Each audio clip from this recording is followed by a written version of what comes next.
Good morning Jisi. Good morning sir. എപ്പോൾ എത്തി? കുറച്ച് നേരമായി. സുഖമല്ലേ?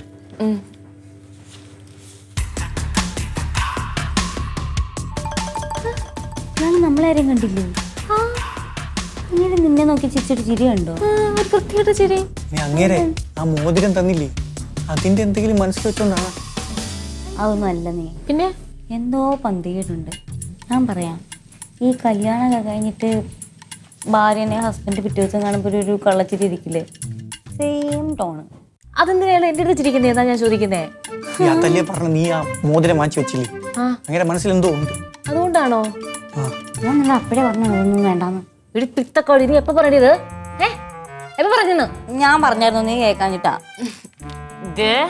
നീ നോക്കിക്കോ, കുറച്ച് കഴിയുമ്പോൾ നിന്റെ ഫോണിലേക്ക് ഒരു കോൾ വരും. ആര്? അത് ആ കോൾ വരുമ്പോൾ മനസ്സിലാക്കിക്കോളൂ. പിന്നെ കോള് വന്നു.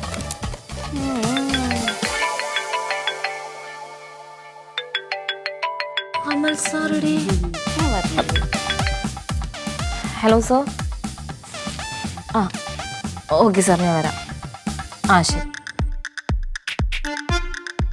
അകത്തേക്ക് ചെല്ലാനായിരിക്കും പറഞ്ഞല്ലേ? അതെന്തിനാ? എന്തായാലും അൺഒഫീഷ്യൽ ആയിരിക്കും, അതുകൊണ്ട് ഫയലും തൂക്കി പിടിച്ച് പോകണ്ട, പോയിട്ട് വാ. എനിക്ക് പകത്തോട്ട് വിളിക്കുന്നേ? അത് ചെന്നാലല്ലേ അറിയുള്ളൂ. പോവാനാണോ?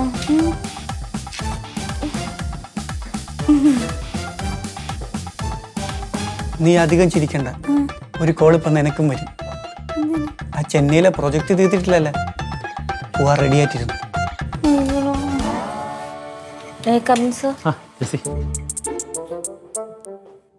സാറ് വരാൻ പറഞ്ഞു. കാണണമെന്ന് തോന്നി. എന്താ പാടില്ലേ? എന്താ കാര്യം? ജിസി, തൻ്റെ കാര്യം ഞാൻ വീട്ടിൽ പറഞ്ഞു. എന്തിനാ? എന്തിനാ ഇനി എന്തിനാ വെച്ചോണ്ടിരിക്കുന്നത്? വൈകിപ്പിക്കേണ്ട ആവശ്യമൊന്നുമില്ല.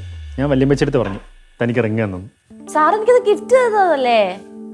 ഇനിയും പറയാം, പക്ഷെ കേട്ടപ്പോൾ വല്യമ്മച്ചി പറയാണ് ഞാനത് മുട്ടി എന്നാണോ തന്നത്. അതെന്തിനാ? അല്ല, ഈ റൊമാൻറ്റിക് ആയിട്ടെ. ആക്ച്വലി ഞാനും അത് തന്നെയാണ് ഉദ്ദേശിച്ചത്, പക്ഷേ നട്ടലിൻ്റെ ട്രീറ്റ്മെൻറ്റ് കഴിഞ്ഞോണ്ടേ നിൽക്കാൻ വയ്യ അങ്ങനെ. നന്നായി. ജെസ്സി, വല്യമ്മച്ചി പറയുന്നേ ജെസ്സിയെ കൊണ്ട് വീട്ടിലോട്ട് തന്നെയല്ല, എല്ലാവരും ഒന്ന് പരിചയപ്പെടാമല്ലോ. അത് പിന്നെ സാർ എനിക്ക് ജെസ്സി, മുൻപ് ഞാൻ ഈ കാര്യം പറയുമ്പോൾ താൻ എന്തൊക്കെയോ എക്സ്ക്യൂസ് പറഞ്ഞ് ഒഴിഞ്ഞതാണ്. ഇനി അത് പറ്റത്തില്ല, താൻ വന്നേ പറ്റൂ. പിന്നെ നമുക്ക് ഏതെങ്കിലും ഒരു ഹോളിഡേ വന്നാൽ മതി കേട്ടോ, അല്ലെങ്കിൽ ആ ജിൻസിയും കൂടെ കയറി വരും. വല്യമ്മച്ചിയാണെങ്കിൽ അയാളെ കാണുന്നതേ കല്യാണം. ഞാൻ ശ്രമിക്കാം സാർ. ഓക്കെ ശരി. ജെസ്സി, ഒരു ഇമ്പോർട്ടൻറ്റ് കാര്യം പറയാൻ വന്നേ. ഈ ഫ്രൈഡേ നമുക്കൊന്ന് ചെന്നൈ വരെ പോകണം. ചെന്നൈക്കോ? അതെന്തിനാ? താനൊന്നൊരു പ്രോജക്റ്റ് സബ്മിറ്റ് ചെയ്തില്ലായിരുന്നോ? അത് ചെന്നൈ കമ്പനിയിൽ ഒന്ന് പ്രസന്റ് ചെയ്യണം. അല്ല, അതിന് സാറ് പോയപ്പോഴേ ഞാൻ വരേണ്ട ആവശ്യമില്ലല്ലോ. ശ്രീനി സാർ പറഞ്ഞു ജെസ്സി ഞാൻ അവിടെ പോകണമെന്ന്. ഞാൻ പോയിക്കോളാം സാർ. അല്ല, പേടിക്കണ്ട, ജെസ്സി ഒറ്റയ്ക്കല്ല പോകുന്നത്, ഞാനും വരുന്നുണ്ട്. ആക്ച്വലി ഞാനും ശ്രീനി സാറും കൂടെ പോകാനിരുന്നത്. അപ്പോൾ സാറിന് എന്തോ ഹെൽത്ത് ഇഷ്യൂ ഉണ്ട്. അങ്ങനെ അപ്പോൾ സാറ് തന്നെയാണ് ജെസ്സിയുടെ പേര് സജസ്റ്റ് ചെയ്തത്.